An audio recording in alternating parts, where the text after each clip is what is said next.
sejarah kedatangan ataupun migrasi etnis Arab itu pada dasarnya dalam konteks yang lebih luas di Indonesia itu kan sudah lama ya, sudah lama. Kenapa lama? Ya karena memang yang menyebarkan agama Islam di Nusantara sendiri itu kan adalah orang-orang Arab.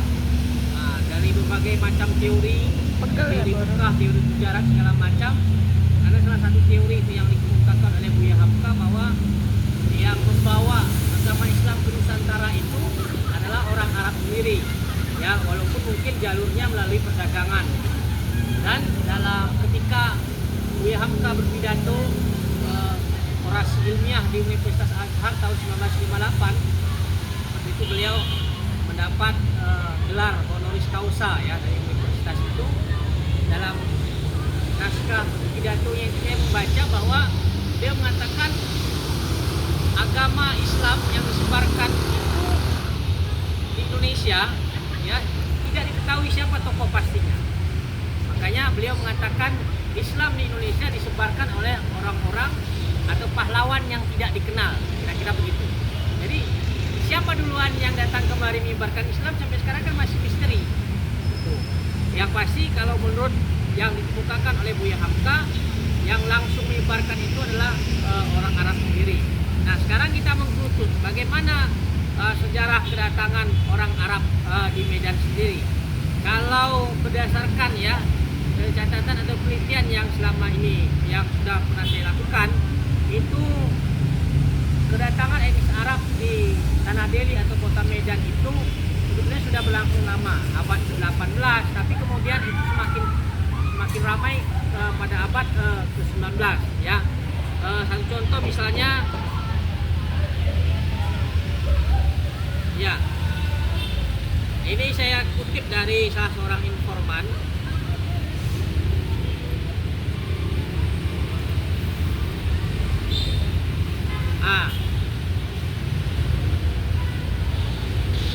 Itu dia katakan etnis Arab sudah ada sekitar tahun 1800-an, abad ke-19, bahkan sebelum itu pun sudah ada. Apa aktivitas mereka? Yang pasti itu tidak terlepas dari dunia perdagangan, yaitu orang Arab di Tanah Deli. Mereka datang kemari berdagang, tetapi kemudian nanti ada hal-hal lain yang juga mereka perankan, apa? Menyebarkan agama Islam, berdakwah gitu. Apalagi kan mereka ya tanda kutip juga punya kemampuan apa namanya keberagamaan gitu. Jadi banyak anak-anak Melayu atau etnis lain di Medan itu mereka ajarkan mengaji. Nah, jadi ada dua hal yang biasa lakukan. Pertama tadi dagang, di samping dagang mereka juga mengajar mengaji atau mengajarkan agama kepada masyarakat. Itu dia tentang Arab di Medan. Terus dari mana mereka berasal? Umumnya Arab di Medan itu berasal dari Yaman, ya, berasal dari Yaman. Nah, tetapi kemudian ada beberapa komunitas Arab lain dari negara-negara lain, misalnya bisa saja dari Arab Saudi atau Irak atau Mesir, misalnya begitu ya. Kemudian mereka ini terbagi menjadi dua, ya Arab. Rata-rata di Indonesia terbagi menjadi dua. Pertama ada namanya Arab Toto. Arab Toto itu mereka yang bukan berarti bahasa Arabnya Toto nggak bisa, bukan itu maksudnya. Arab Toto itu mereka yang lahir memang langsung di Arab, terus hijrah kemari, pindah kemari. Istilahnya apa itu? Wulaiti ya, Wulaiti namanya. Arab Toto itu disebut Wulaiti. Nah kemudian generasi berikutnya ada namanya Arab Peranakan, Muallat. Dalam bahasa Arab disebut Muallat. Kenapa disebut peranakan? Karena dia sudah lahir di sini dan umumnya ayah mereka Arab, tapi emak mereka nanti suku lain, misalnya orang Melayu, Mandailing, atau orang Minang. Itu sejarah singkat etnis Arab di kota Medan. Kemudian kita lihat mereka itu banyak melakukan proses perdagangan. Kenapa? Karena di Medan waktu itu selain perkembangan perkebunan yang luar biasa pesat, hingga negeri Tanah Deli disebut sebagai negeri petrodolar, juga ada perkembangan pasar di situ. Jadi pasar ini dianggap sebagai tempat yang sangat strategis dalam pengembangan ekonomi orang-orang etnis Arab. Ya, misalnya gini, saya mencatat beberapa pasar yang ada di terutama di kawasan Kesawan ya. Kawasan Kesawan saat ini dulu itu pusat ekonomi. Misalnya gini, berkembang pasar-pasar. Sebut saja ada pasar daging yang sudah ada sejak tahun 1886 di kawasan Old Mark, ya Old Mark ya. Ada pasar ikan yang dibuka tahun 1888 di Spoorstraat. Ya sekarang ini jalan stasiun kereta api.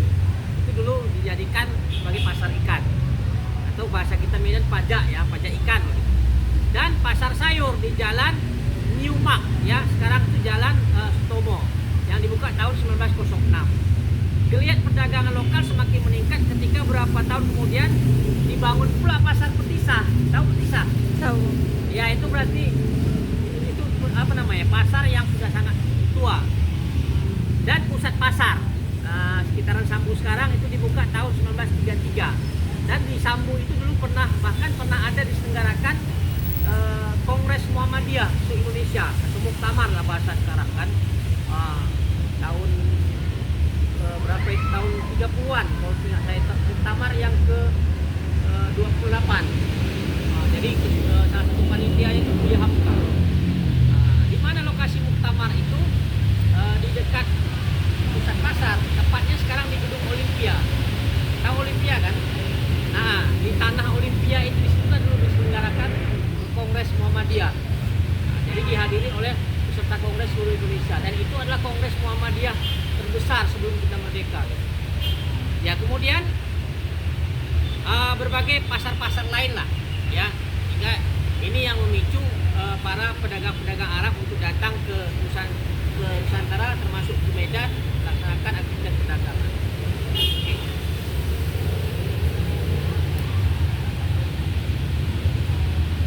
Apa lagi yang ditanya?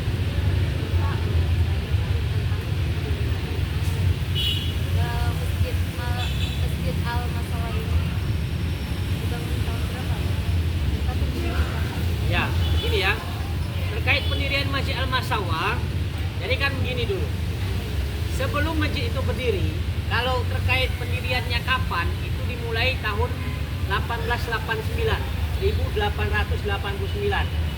Itu lebih tua dari Masjid Raya Al-Masun yang di SN Raja. Karena Masjid Raya itu kan dibangun 1903, selesainya 1906. Jadi sudah lebih duluan Masjid Al-Masalah. Jadi sebelum Masjid Al-Masalah berdiri, sudah ada masjid didirikan di sekitaran sini juga, sekitaran Kesawan, namanya Masjid Lama, Gang Bengkok. Yang sekarang masih ada masjidnya. Jadi salah satu heritage di Kota Medan. Ya. Waktu itu pendirian masjidnya itu banyak dibantu oleh Cong Api. Masjid Lama ini dulu ya. Banyak dibantu oleh Cong Api. Sehingga dan itu diperuntukkan untuk orang-orang Melayu. Ya, Muslim Melayu lah umumnya, karena kan mayoritas Muslim Melayu waktu itu. Nah tapi kemudian dalam perkembangannya masjid ini kemudian juga banyak digerakkan oleh orang-orang Mandailing. Bahkan nazir wakafnya itu juga, wakaf masjid itu juga banyak orang-orang Mandailing. Misalnya Syekh Muhammad Yaqub Nasution. Ya, ada beberapa pengurus yang menggerakkan masjid itu adalah orang-orang Mandailing, kalangan Mandailing. Nah, waktu pendirian Masjid Lama itu terjadi perdebatan. Ya, terjadi perdebatan, tapi perdebatannya di kemudian hari. Ya, di abad ke-20. Contoh perdebatannya begini. Waktu itu ada kasak kusuk di tengah masyarakat. Sahkah sholat orang Islam di Masjid Lama itu, sementara sebagian dana pembangunannya dibantu oleh Cong Api, beragama Konghucu, atau dalam bahasa Islam itu disebut agama Majusi lah. Sahkah sholat itu yang dibangun oleh orang yang bukan Islam? Karena ada kontribusi Cong Api di situ kan. Cong Api tahu kan? Tahu. Bos perkebunan. Nah, terjadi perdebatan waktu itu. Ada yang mengatakan sah, ada yang mengatakan tidak. Maka ada salah seorang ulama dari Mekah namanya Syekh Mahmud Hidayat waktu itu menengahi perdebatan, karena masing-masing faksi atau masing-masing yang pro dan yang kontra itu membawa kitab-kitabnya, gitu, kitab rujukannya gitu. Nah, jadi Syekh Mahmud Hidayat itu menengahi. Dia bilang gini, bagi tuan-tuan, bapak-bapak bapak-bapak yang mengatakan tidak sah sholat di masjid ini, saya mau tanya, siapa yang sudah haji di antara kita? Semua tunjuk tangan lah kan? Nah, saya. Nah, kemudian saya mau bilang, haji bapak-bapak tidak sah. Kenapa? Karena naik hajinya naik apa? Naik kapal KPF. Buatan siapa? Buatan Belanda. Belanda itu Islam atau tidak? Tidak. Belanda itu non Muslim, ya, Kristen mereka. Berarti haji bapak tidak sah. Jadi seperti itu logikanya. Ilmu logikanya begitu. Akhirnya perdebatan itu akhirnya berakhir. Ya yang intinya ya tetap sah lah ya kan gitu. Nah, jadi logika yang dibangun oleh Syekh Muhammad Khayyat itu seperti itu. Jadi kalau di sholat kenapa dibilang tidak sah? Kenapa haji juga tidak bilang sah? Kan kapalnya juga buatan Belanda yang notabene bukan orang Islam. Nah itu perdebatannya kemudian. Nah jadi waktu Masjid Lama ini berdiri terkesan ada kecemburuan dari orang-orang Arab. Ya, informasi yang saya dapat begitu. Ada terkesan kecemburuan. Kenapa si Cok Api hanya membantu pembangunan masjid untuk kalangan Melayu? Terus kami orang-orang Arab mau bangun masjid nggak ada bantuan. Termasuk pihak Sultanan juga tidak memberikan bantuan. Nah maka ada salah seorang ulama namanya Syekh Abdurrahman Al-Masawa. Nah, beliau inilah yang menjadi pewakif. Pewakif itu maksudnya orang yang mewakafkan tanahnya untuk dibangun masjid. Dulu katanya itu kebun kangkung. Ya, dia berikan kepada etnis Arab yang ada di sekitar Kesawan. Ini tanah saya wakafkan untuk bangun masjid. Maka mulailah dibangun pembangunannya itu 1889 Masehi.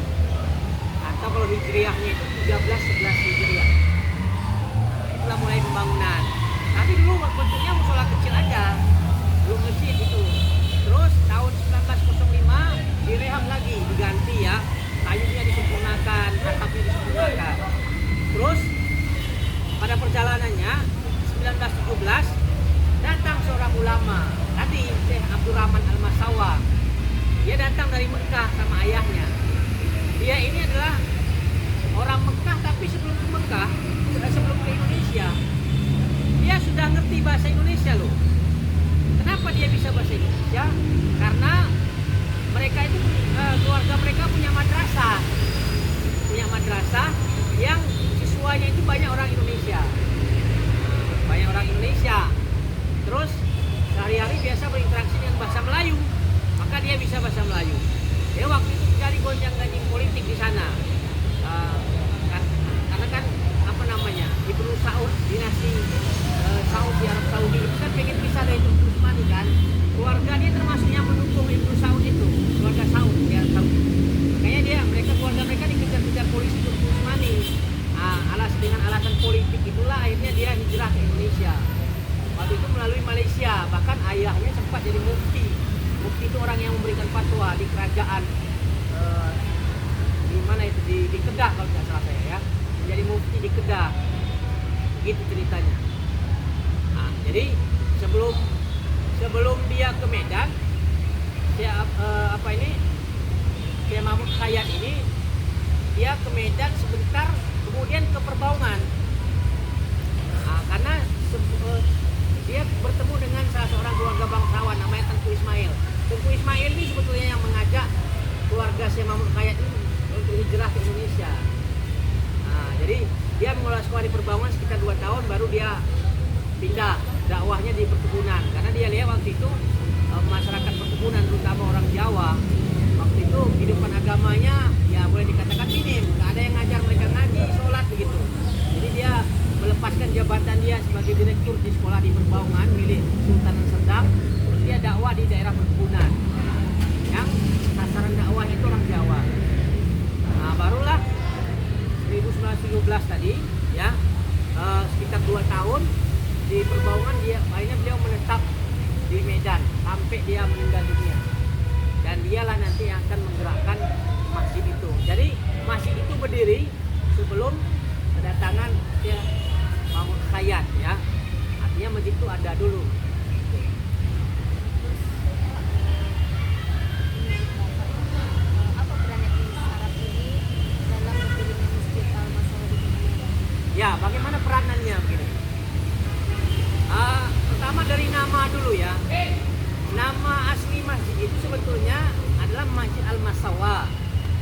diambil dari marga yang menjadi pewakifnya, namanya Abdurrahman Al-Masawa. Maka marganya itu diambil jadi nama masjid, Masjid Al-Masawa. Tapi kemudian oleh kebanyakan masyarakat mengenalnya dengan nama Masjid Arab. Kenapa disebut Masjid Arab? Karena umumnya dulu komunitas Arab itu sholatnya di situ, beraktivitasnya di situ. Kenapa harus di situ? Kan mereka pedagang. Lokasi dagangnya tidak jauh dari seputaran kawasan bisnis pesawat. Jadi sholatnya di situ. Sudah? Terkait pertanyaan tadi, apalagi peranan mereka? Ya peranan orang Arab itu tadi tidak bisa dilepaskan dari sosok Syekh Mahmud Khayyat.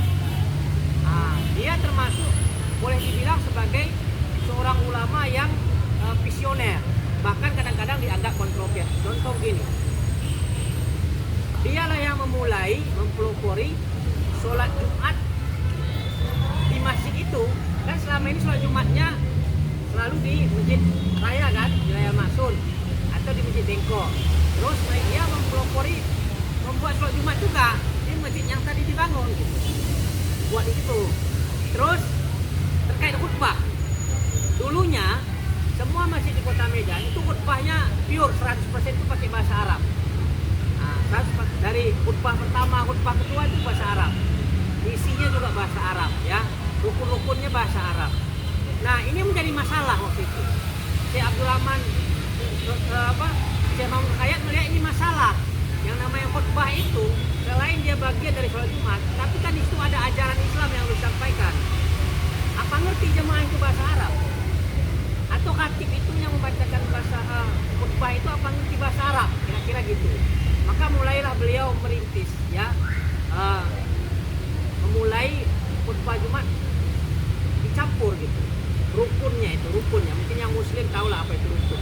Rukunnya tetap bahasa Arab, tapi konten isi yang mau disampaikan kepada jemaah itu bahasa Melayu atau bahasa Indonesia. Jadi dia yang mempelopori itu, yang dulu sebelumnya pure 100% bahasa Arab dirombak menjadi campur gitu. Nah waktu itu dia ditentang oleh ulama-ulama tua di Delhi, tanah Delhi. Kenapa? Dianggap fatwanya ini baru dan nggak pernah didengar sebelumnya gitu. Karena kitab-kitab klasik mengatakan khutbah itu wajib bahasa Arab. Nah terus kok ada dia punya ide seperti itu. Nah tapi kemudian idenya ini dia pertahankan. Ya dia pertahankan sampai sekarang. Akhirnya apa? Kalau khutbah Jumat campur kan, ada bahasa Arabnya, ada bahasa Indonesianya gitu. Jadi kalau boleh saya katakan yang mempelopori khutbah Jumat seperti itu ya Syekh Mahmud Khayyat itu. Karena kata dia menurut dia sia-sia khutbah itu. Ya. Hanya disampaikan bahasa Arab tapi jemaahnya tidak mengerti. Menurut dia sia-sia. Itu peranan dia ya. Peranan Syekh Mahmud Khayyat. Apalagi peranan dia tadi sudah ya mulai sholat Jumat di situ, khutbah masjid. Terus waktu sholat Idul Fitri atau Idul Adha, dia sudah mulai menggerakkan supaya sholat Idul Fitri atau Idul Adha itu di lapangan. Karena menurut dia itu sesuai dengan ajaran Nabi yang lebih tidak masalah ya, tidak masalah sholat di masjid. Tapi yang lebih sunnah, istilahnya lebih sunnah itu di lapangan. Kenapa? Ada syiar di situ, ada euforia di situ, ada semangat kebersamaan di situ. Makanya lebih diutamakan di lapangan. Kecuali kalau ada hujan atau bencana alam ya di masjid begitu. Tapi itu pun kemudian ditentang oleh ulama-ulama waktu itu. Bagaimana sholat di lapangan, banyak najis, kotoran di situ kan. Tapi kemudian dia pertahankan pendapatnya. Jadi Masjid Al-Masawa tidak bisa dilepaskan dari sosok Syekh Mahmud Khayyat. Itu dia bagi orang Arab begitu. Dan pengikut-pengikutnya juga banyak orang Arab maupun non-Arab. Oke, saya kira itu. Terus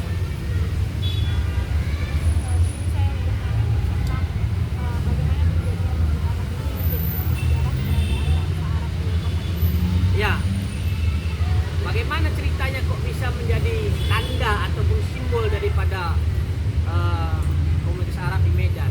Kan tadi saya katakan apa? Bahwa mereka aktivitas keagamaannya banyak digerakkan di situ. Itu menjadi bukti, gitu loh. Bahkan saya mau